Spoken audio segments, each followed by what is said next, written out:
Hello everyone, कैसे हो आप सब। उम्मीद करता हूँ ठीक ठाक होंगे, भले चंगे होंगे। तो आज की इस वीडियो में एक्सप्लेन करने वाला हूँ चमकीला मूवी को, जो कि 12 अप्रैल को नेटफ्लिक्स पे रिलीज हो चुकी है, स्ट्रीम हो चुकी है। आप जाके देख सकते हो। तो बेसिकली भाई ये मूवी एक बायोपिक है, जो कि हमारे Punjabi first musician singer Amar Singh चमकीला की ज़िंदगी के ऊपर बनाई गई है।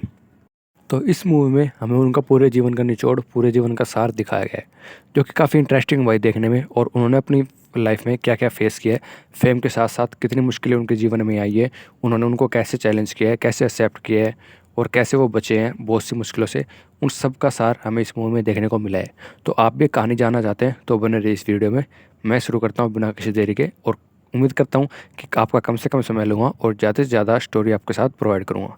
तो भाई स्टार्टिंग हमें दिखाया जाता है कि अमर सिंह चमकीला, जिनका परिवार एक बहुत ही मिडिल क्लास फैमिली होता है। मिडिल क्लास भी नहीं भाई, बहुत ही गरीब परिवार से वो बिलोंग करता है। उसके पापा मजदूरी करते हैं, दिन में मजदूरी करते हैं, उससे जो पैसे आते हैं उससे उनका घर चलता है। ये उनकी जीवनी होती है। तो बचपन से वो देखता आ रहा है अपने पापा को, वो कितनी मेहनत करते हैं, लोगों की बातें सुनते हैं, उनकी मार खाते हैं, और फिर भी अपना काम करते रहते हैं। तो उसने बचपन में ठाना था कि मैं एक बहुत ही बड़ा काम करूँगा, जिससे मेरे पापा को ये सब चीज़ नहीं झेलनी पड़े और उनका जीवन अच्छा हो। बट बड़ा होकर वो भी कुछ ऐसा खास कर नहीं पाया था, क्योंकि उस टाइम पे इतना कुछ था नहीं। तो वो एक कारखाने में काम करने लग गया था, जो कि एक मोज़ों का कारखाना था, यानी कि जुराबे बनाता था वो ऑफिशियली। तो जुराबे बनाता था, उससे जो पैसे मिलते थे उससे अपना घर चलाता था। लेकिन उसके जीवन में जो एक चीज़ जिसमें वो उसको काफ़ी रुचि थी वो थी संगीत। तो वो जुराबे बनाता रहता था, उसके दिमाग में संगीत चलता रहता था, बट हाथ काम में लगे रहते थे। तो इस तरीके से वो अपने किसी भी काम में पूरा फोकस नहीं कर पा रहा था। फिर उसे एक आदमी का पता चला जिसका नाम था टिक्की। टिक्की भाई वो आदमी जो कि बहुत बड़े बड़े सिंगर्स उस टाइम के जो थे उनके साथ काम करता था, उनको शो दिलाता था। जो भी शादी वगैरह होती थी तो वहाँ पे शो होते थे, छोटे मोटे गांव के लोग इकट्ठे होते थे, वहाँ पे संगीत होता था। तो वहाँ पे जितने भी उस टाइम के बड़े बड़े स्टार थे वो जाते थे, रॉक स्टार थे, और अपना अपना परफॉर्मेंस देते थे। तो वो उनके साथ रहता था टिक्की। तो अब टिक्के से मिलने के बाद उसने रिक्वेस्ट की कि मैं बहुत मेहनत करता हूँ, काफ़ी मैंने गीत लिख रखे हैं, मैं कारखाने में काम करता हूँ, लेकिन मेरे दिमाग में हमेशा गीत चलता रहता है। तो मैं एक बार मुझे उनसे मिला दो, मुझे उनसे मिलना है, उनसे कुछ सीखना है, मैं उनके साथ रहना चाहता हूँ ताकि मैं और भी आगे बढ़ सकूँ, कुछ सीख सकूँ, अपने संगीत की चीज़ों को आगे बढ़ा सकूँ।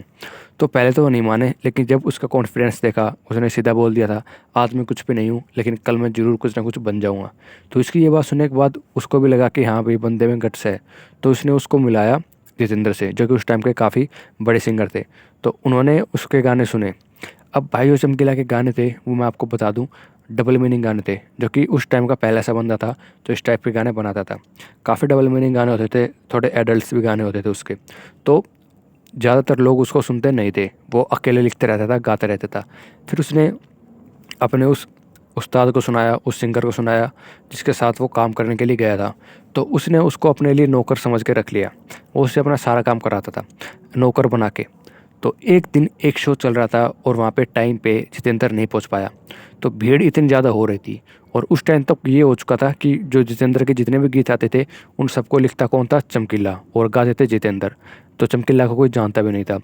लेकिन उस दिन जब वो लेट हो गया, वो टाइम पे नहीं आ पाया, और भीड़ इतनी चिल्ला रही थी, लोग बाग डिमांड कर रहे थे कि सिंगर को बुलाओ, उनका गाना गवाओ, हम यहाँ पे ऐसे नहीं आए, हमारा फद्दू ना काटो।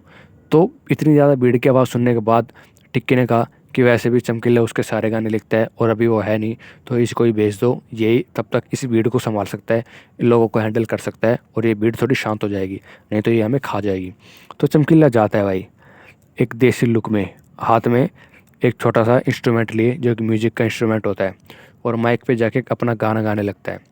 और भाई भीड़ को बहुत ज़्यादा मज़ा आता है, लोगों को दिलों को वो छू जाता है। ऐसे ऐसे उसने गाने गाते हैं, क्योंकि उसके जो गाने होते हैं डबल मीनिंग होते हैं, और भाई जितने भी मर्द होते हैं उनको ये चीज़ें पसंद आती है, ऑफिशियली आती है भाई। तो उसके दिलों में वो बैठ गए थे वो गाने, लोगों के दिलों में, और उनको अब चमकीला ही चाहिए था।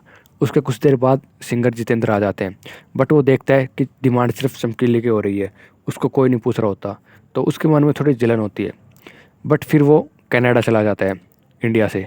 अब कनाडा वो भाग जाता है, तो यहाँ पे उनके जितने भी शोज़ होते हैं वो खाली होते हैं, क्योंकि शो की बुकिंग तो उन्होंने कर ली है, बट उनके पास सिंगर नहीं है। अब जो शो की बुकिंग करता है उसका एक प्लान होता है कि अगर जितेंद्र भाग गए तो हम ये शो को ख़राब नहीं जाने देंगे, हमारी नई जोड़ी तैयार होगी जो कि होगी चमकीला की, और उसके साथ एक लड़की होती है, वो गाने के लिए तैयार होती है। हालांकि जल्दी से कोई लड़की उसके लिए हाँ नहीं बोलती है, क्योंकि उसके गाने डबल मीनिंग होते हैं। बट वो जो लड़की गाती है वो दिखाने के लिए तैयार होती है, उसको अच्छे खासे पैसे मिल रहे होते हैं इस चीज़ के। तो वही ऐसे उनकी जोड़ी थोड़ी थोड़ी चलने लगती है और चमकीला को सब जानने लगते हैं, उसके रिकॉर्ड भी चलने लगते हैं। बट फिर खबर आती है कि टिक्की को पता लग जाता है कि जो शो बुक कराता है वो ज़्यादा पैसे खा रहा है और चमकीले को और उसको बहुत कम मिल रहा है। तो वो जाकर उससे अपने पैसे की डिमांड करते हैं कि अब हमें भी थोड़ा थोड़ा हिस्सा चाहिए, जितना आप लेते हो उससे, क्योंकि मेहनत हमारी होती है। तो कहता है कि तुम पैसे मांगने मांगने वाले होते कौन हो? चमकीला को मैंने चमकीला बनाया है, ना कि तुमने खुद अपनी तरफ से कुछ किया है, तो ये सारा हक मेरा है। तो वो उससे अपने दफ्तर से निकाल देता है। उसके बाद चमकीला एक छोटा सा बोर्ड खुद का बनाता है और वहीं रोड के ऊपर ही बैठ जाता है अपने नई बिजनेस शुरू करने के लिए। उस बोर्ड के ऊपर वो अपना नंबर लिखता है, अपना नाम लिखता है, ताकि किसी को भी बुक करना हो तो उस नंबर पर कॉल करे, क्योंकि इतना ज़्यादा उसके पास पैसा होता नहीं है कि वो एक ऑफिस अफोर्ड कर सके उस टाइम पे। लेकिन फिर जैसे तैसे बड़ी ही मुश्किल से उसके पास एक इंक्वायरी आती है, जो उसकी बुकिंग होती है पहले शो की, और वो एक शादी के लिए गीत गाता है। तो वहाँ पे गीत गाता है और लोगों की भीड़ देखने के बाद सबको उसका नाम मन में छपने लगता है, सबके मन में उसकी छाप छपने लगती है। तो जैसे ही एक शो ख़त्म होता है, वो एक प्रोग्राम उसका ख़त्म होता है, तभी दूसरे की बुकिंग हो जाती है, दूसरा ख़त्म होता है तो तीसरे चौथे की बुकिंग हो जाती है। ऐसे ऐसे उसका ट्रैक बढ़ता चलता है। बट लड़की की कमी होती है, क्योंकि चमकीला बिना लड़की के गाने नहीं गा सकता, उसके गीत के लिए लड़कियों के बोल काफ़ी ज़रूरी होते हैं। अब कोई भी लड़की इतनी जल्दी आती नहीं है, आती है तो ज़्यादा पैसे डिमांड करती है। फिर उसके हाथ एक लड़की लगती है जिसका नाम होता है अमरजोत, जिसके पापा पापा ने उसको काफ़ी अच्छा गीत सिखाया है, उसकी सुर ताल काफ़ी अच्छी होती है, जो कि चमकीला को काफ़ी पसंद आती है। तो उसके लिए हाँ कर देता है, मुँह मांग में उसको कीमत देता है। तो हर शो में वही जाती है उसके साथ।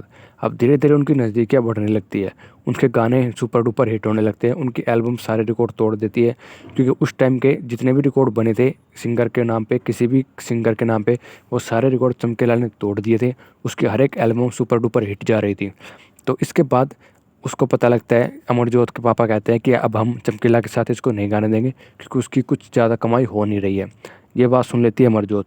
अब अमरजोत उससे प्यार करती है तो वो उसको ये चीज़ें बता देती है। अब उनके पास एक रास्ता होता है शादी करने का, भाग के। तो वो भाग के शादी कर लेते हैं ताकि उनकी जोड़ी टूटे ना और उनका प्यार बना रहे। अब शादी के बाद चमकीला अपनी बीवी को, अमरजोत को बताता है कि उसकी शादी पहले हो चुकी है। जब वो छोटा था तो उसकी शादी फिक्स कर दी थी, तो उसकी पहली बीवी से उसका एक बच्चा भी है। ये चीज़ें पता लगने के बाद अमरजोत को काफ़ी गुस्सा आता है, बट अब उसके हाथ में कुछ होता नहीं है तो वो हाँ कर देती है। और अब वो पूरे पंचायत के सामने ये कहता है कि मैं अपनी बीवी को हर महीने 5,000 रुपये दूंगा और साथ साथ घी तेल जो भी खर्चा होता है वो सब भिजवाऊंगा। तो इसके लिए पंचायत भी हाँ कर देती है। अब फिर से वो अपना काम शुरू कर देते हैं। चमकीले को एक और बच्चा होता है अमरजोत से, और उसके गाने सुपर डुपर हिट होते हैं। अब भाई इतनी बड़ी फेम मिला है इसको, इतना बड़ा नाम मिला है, तो उसके साथ कुछ ना कुछ दुश्मनी भी निकलेगी, क्योंकि हर चीज़ के कुछ ना कुछ साइड इफ़ेक्ट होते हैं। तो अब जो गाँव के कुछ लोग होते हैं, गाँव के नहीं, 3-4 बंदे जो होते हैं, जो अपने आप को समाज सेवी बताते हैं, वो उससे मिलते हैं, उसको 3-4 बार धमकी देते हैं। वो कहते हैं कि हम समाज के सेवक हैं और तुमको समाज को गंदा करने नहीं देंगे। तेरे गाने बहुत ही अश्लील होते हैं, जो कि लोगों के प्रति बहुत ही गलत इफेक्ट डाल रहे हैं। तो या तो तू अभी मान जा, या तो ये गाने गाने छोड़ दे, वरना तू मर भी सकता है। लेकिन चमकीला इन बातों को सीरियसली लेता नहीं है, क्योंकि उसको पता होता है कि गोली मारने का काम होता है गोली मारना, तो वो अपना काम ज़रूर करेगा। और मेरा काम है गाना गाना, तो मैं अपना गाना ज़रूर गाऊँगा, फिर चाहे मेरे साथ कुछ भी हो जाए। तो वो अपना गाना गाने लगता है। इसके बाद फिर से उसके पास एक वार्निंग आती है, जहाँ पे वो कहते हैं कि हमारी 4 डिमांड है जो तुझे पूरी करनी होगी। पहली कि तू ये अश्लील गाने नहीं गाएगा, दूसरी कि तू सिगरेट नहीं पिएगा, तीसरी कि तू गुटखा नहीं खाएगा, चौथी वो एक ऐप और होता है उसके अंदर, तो उसकी भी मना कर देता है। अब चमकीला को ये बात सुनने के बाद गुस्सा आता है, क्योंकि वो उसकी खुद की एक निजी ज़िंदगी है और इतनी धमकियाँ मिलने के बाद उसके अंदर का डर भी ख़त्म हो चुका था। तो वो उनके मुँह के सामने सिगरेट पीता है। उसके बाद चला जाता है, फिर अपनी बीवी के साथ गाना गाना शुरू कर देता है, वही अश्लील गाने गाने शुरू कर देता है। और अब उसके गाने इतने ज़्यादा हिट हो जाते हैं कि उसको बड़े बड़े लोग बुलाते हैं अपनी पार्टियों में, और बड़े बड़े देश से उसके पास ऑफ़र आते हैं, शो बुकिंग होते हैं। जैसे कि आप टोरंटो ले लो, आप कनाडा ले लो, तो वह बाहर देशों में जाके वो गाने गाता है, इंडिया का नाम रोशन करता है। हालांकि उसके पास वहाँ भी वार्निंग आ जाती है, मौत के लिए चेतावनी आ जाती है। अब उसके पास खबर आती है कि जो लोग हैं वो तेरे लिए भूखे मर रहे हैं, तुझे मारना चाहते हैं, तेरी गाड़ी पे 2-3 बार हमला कर चुके हैं, गोली चला चुके हैं, तो तू यहाँ पे मत आ, तू वहीं रह कनाडा में, इंडिया मत आ, माहौल शांत हो जाता है तब आ। उसके दोस्त की सलाह होती है जो कि उसको बताता है। अब चमकीला कहता है कि मैं वहाँ पे आऊँगा, अपने शो को कैंसिल नहीं होने दूंगा, क्योंकि लोगों की वजह से ही मैं बनाऊँ और अभी मेरा वक्त चल रहा है, तो मैं ज़रूर गाऊँगा और लोग सुनेंगे। अब जिस गोली पे मेरा नाम लिखा होगा वो गोली ज़रूर चलेगी, फिर चाहे मैं कुछ कर लूँ। तो वो इंडिया वापस आता है, अपने शो के लिए जाता है। तो जैसे ही जिस शो के लिए वो जा रहा होता है, गाड़ी से उतरता है वो और उसकी बीवी उतरती है, दोनों को वहीं पे ऑन द स्पॉट गोली लग जाती है और गोली मार के एनकाउंटर करके लोग वहाँ से भाग जाते हैं। अब जिसने गोली मारी है, जिसने गोली नहीं मारी है, जो केस ओपन हुआ था उस केस की कोई भी कार्रवाई नहीं होती है। वो केस कुछ दिन बाद दबा दिया जाता है और चमकीले की मौत का राज राज ही रह के चला जाता है। और ये था हमारे एक बहुत ही बड़े सिंगर की कहानी जो अपने टाइम के सारे रिकॉर्ड तोड़ चुका था, जिसका नाम आज तक बेमिसाल है। आप यूट्यूब पे जाके उनके गाने देख सकते हो, काफ़ी अच्छे खासे व्यूज़ आ रहे हैं। उस टाइम के गाने आज आज भी 4-5 मिलियन व्यूज़ ले रहा है वो बंदा। तो आप सोच सकते हो किस लेवल के गाने थे उसके, और काफ़ी अच्छे गाने थे। तो ये थी इसके बायोपिक, ये थी चमकीला की स्टोरी एक्सप्लेनेशन। अगर आपको एक्सप्लेनेशन अच्छी लगी हो चैनल को सब्सक्राइब कर देना। मैं मिलता हूँ अगली वीडियो में, तब तक के लिए जय Shri Ram. Like comment share subscribe.